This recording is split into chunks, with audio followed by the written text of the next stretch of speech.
Fernando, thank you so much for joining us today. Thank you for your kind invitation. I'm so glad to be at Watron program. Thank you. Now, Recycla has been described as the first and only waste recycling social enterprise in Latin America. What inspired you to launch it? Well, I strongly believe that we should follow dreams. I mean, I have a dream, like all people have one. And my dream was to solve the problem of the e-waste, fax, scanner, DVD, computer, cell phone. At the end of the life, go to landfill, contaminating water and land.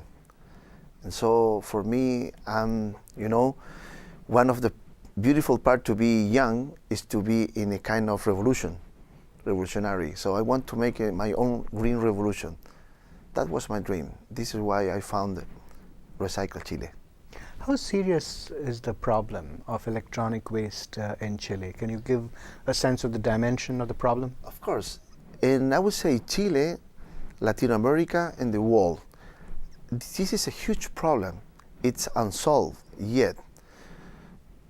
In Chile, just for give you one figures, we are 19 millions, but we are in Chile using 20.5 million cell phones. So the penetration is 1.3, so more cell phone than human. And all go to landfill at the end of the life. So in Chile, we use and buy on a yearly basis 2 million of computers. So it's a huge problem. So only 5% of the e-waste is properly recycled by us, and the rest is a pending challenge.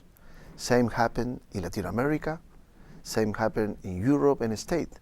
This is a real problem unsolved, and this is the challenge, how we can solve this market failure, but with a solution with social benefit. Can you explain the solution that you found and what was your innovation in this sense? Well, we talk about social innovation. What is the meaning of that? People who is in jail for different reasons. They are 10 years, they get a freedom. After they are outside in the society and they need a decent job. But nobody is often to them in a decent job. And there is the problem.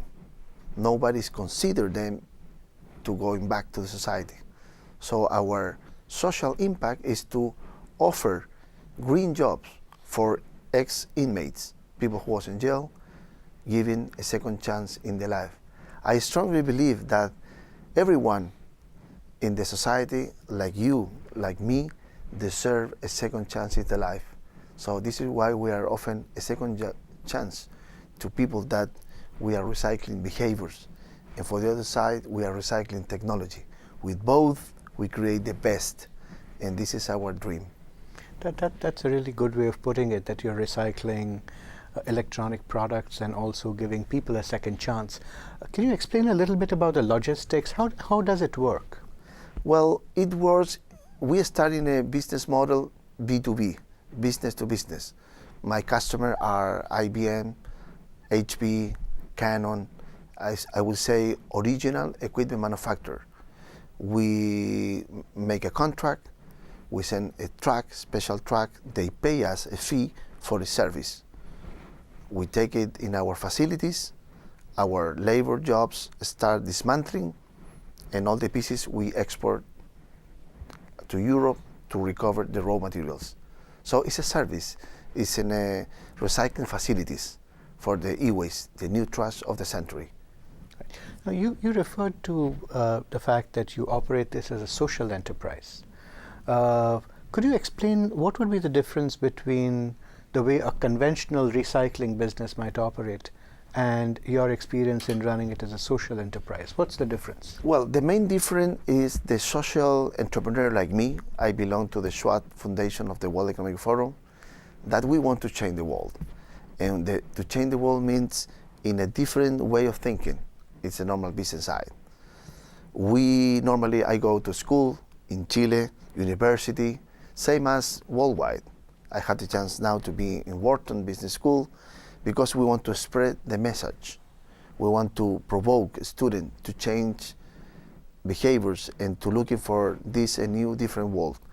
Well, some businessmen in the regular mind of thinking, why are you going to business school? You are losing your time. You should be prepared or worry about just business. And we strongly believe in the other side. I mean, the social business, we handle and we manage in different way. For us, it's very important to have in a social impact, to educate the new generation, to have in a long-term relation with the academia, because this is the way to change the world with the social justice and the environmental change. Right. What were some of the main challenges you faced in building Recycla? Can you take us through some of the challenges and how you solved those challenges? Well, at the beginning, nobody believed in us, in our project. The bank system, even the customer, 2 years knocking the door for to get a new customer because there was not awareness. And then we create a book and we launch a book in the society, the businessmen, what is the problem? Why we need to recycle properly this material. Second, nobody believed us why we are using inmates.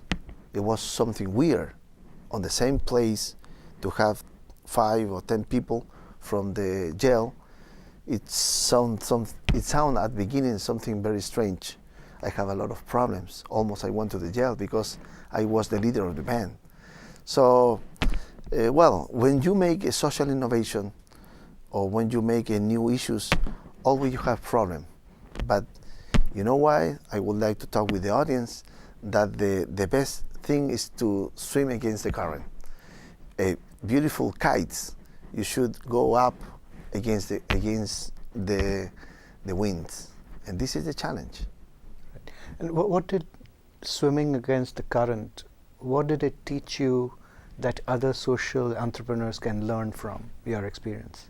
I would say we should be prepared to accept no as an answer. Social entrepreneur, we should be prepared to work against obstacles and challenge. It's not easy to be a social entrepreneur, but passion, tenacity, sharing the dream, networking, and in fact, a dream. When the dream is big, when the dream is, you can see, you can change, you can support any difficulty in your life. How much of your dream have you achieved so far, and how much remains to be done? Well, first of all, my dream was to put in work and to change behavior in Chile, and I'm proud to say that I do it. And then my next dream was in the past to be in the World Economic Forum, selected as a SWAT fellow, and now we got it.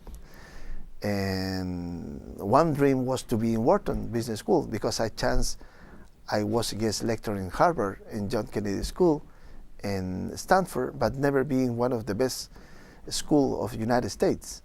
So what is the next dream to scale up? I think the same problem we can solve in Latin America, Peru, Colombia, Bolivia, Mexico, Brazil.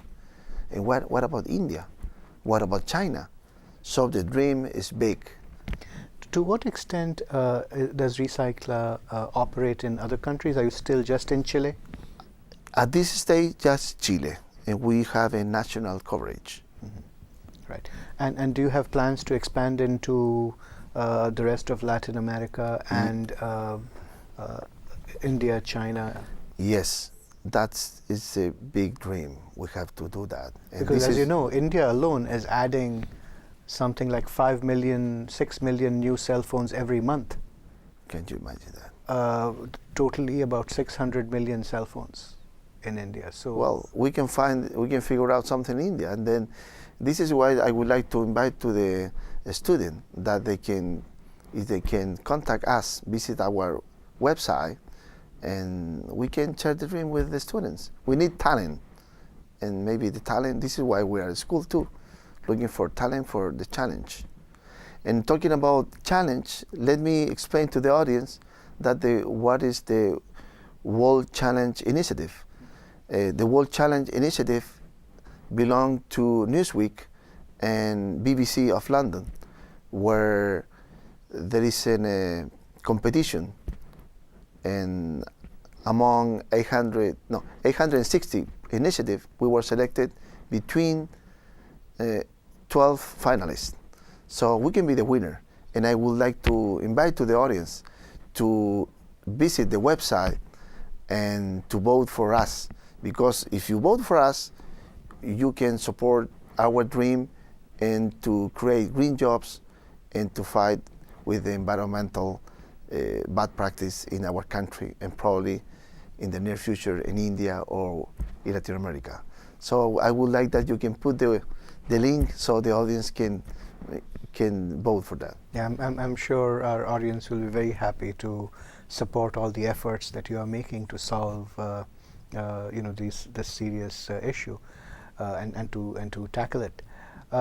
That brings me to the point of whenever we talk about social enterprises, very often you talk about the triple bottom line. Is it a sustainable business? Does it have social impact? Does it have does it support environmental sustainability? Could you explain how Recycla is functioning along these three metrics? Yes, I would say that the future business side of the future activities needs to create three pillars.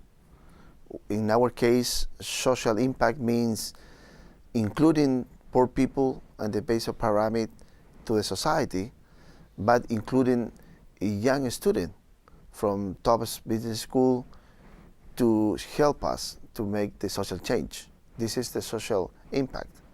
Just one person have 4 members in the family, so create the indirect impact too. In the environmental, what we are, just for giving a figure, it's like the New York Stadium. We are recycling almost 6 stadiums per year, avoiding lead, mercury, and beryllium contaminating the water. And additionally, we create export, not traditional export to the other market. And on the other side is the economical side. I mean, we are getting our own sustainability because there is a trend that the non-profit organization always needs donation, always needs some support, and always they are suffering because nowadays there are too many problems in the environmental side and the social side. So it's better that each initiative create his own earnings so you can survive and you can be in longer project. Exactly.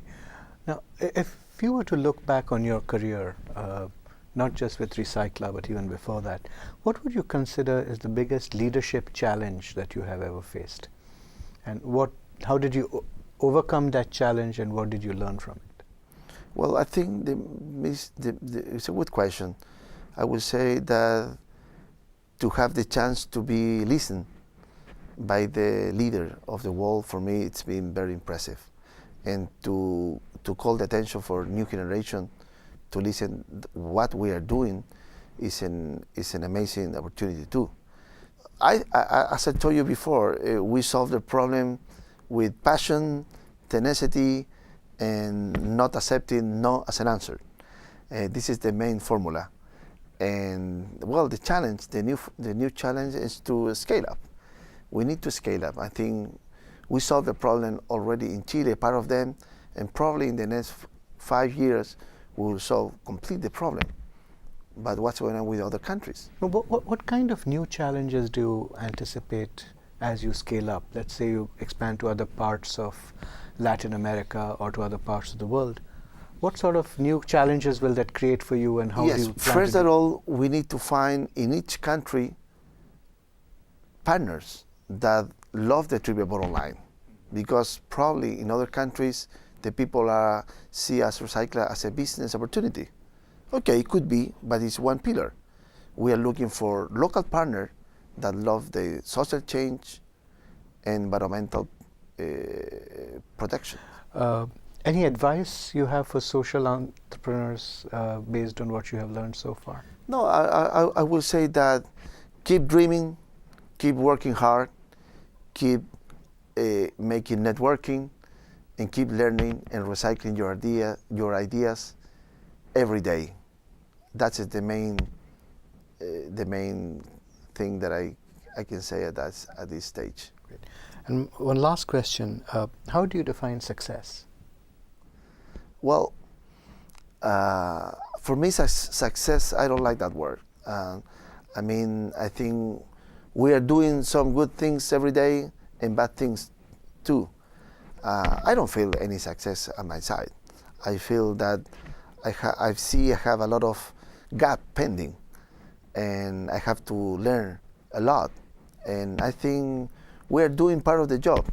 So for me, it's more important to work with sense and why we came to this life, to make something different, not to make what all the people is doing. Fernando, thank you so much for your time and joining us today. Thank you very much.